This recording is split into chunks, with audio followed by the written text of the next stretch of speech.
अस्सलाम वालेकुम, मैं डॉक्टर सईद। आज की वीडियो में हम बात करेंगे कैल्शियम सिरप के हवाले से। कैल्शियम सिरप में फार्मूला स्फिक्सियम ट्राईहाइड्रेट है। ये सामी फार्मास्यूटिकल कंपनी की प्रोडक्ट है। इसकी कीमत की बात करें तो इसकी कीमत 280 रुपये है।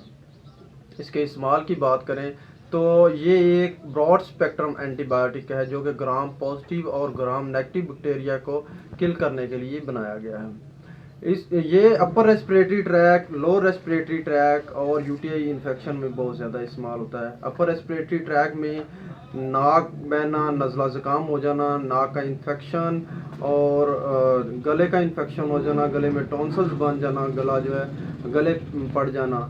और लोअर रेस्पिरेटरी ट्रैक में सांस की नाली में इन्फेक्शन हो जाना, फेफड़ों में इन्फेक्शन हो जाना, निमोनिया वगैरह हो जाना।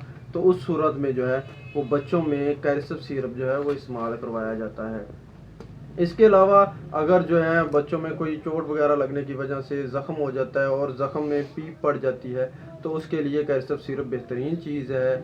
इसके अलावा जो है ऐसा मसला जिस तरह के जिल्द पर छोटे छोटे बच्चों में दाने हो जाना, इन्फेक्शन हो जाना और उनमें पीप पड़ जाना, उसके लिए कैल्शियम सिरप बेहतरीन है। इसके अलावा टाइफाइड बुखार में कैल्शियम सिरप बहुत अच्छा रिज़ल्ट देता है। इसके खुराक की बात करें तो 1 साल से लेकर 4 साल तक के बच्चों के लिए 1 चम्मच जो है वो रोज़ाना इस्तेमाल करवाया जाता है और 5 साल से लेकर 9 साल तक के बच्चों के लिए 2 चम्मच रोज़ाना इस्तेमाल करवाया जाता है और 9 साल से लेकर 12 साल तक के बच्चों के लिए 3 चम्मच रोज़ाना सुबह दोपहर शाम इस्तेमाल करवाया जाता है। इसके मुज़र असरात की बात करें तो बहुत ज़्यादा दौरानिए तक अगर इसका इस्तेमाल करें तो उसमें उल्टी, कैट, डायरिया, गनुदगी और मैदा ख़राब होना वगैरह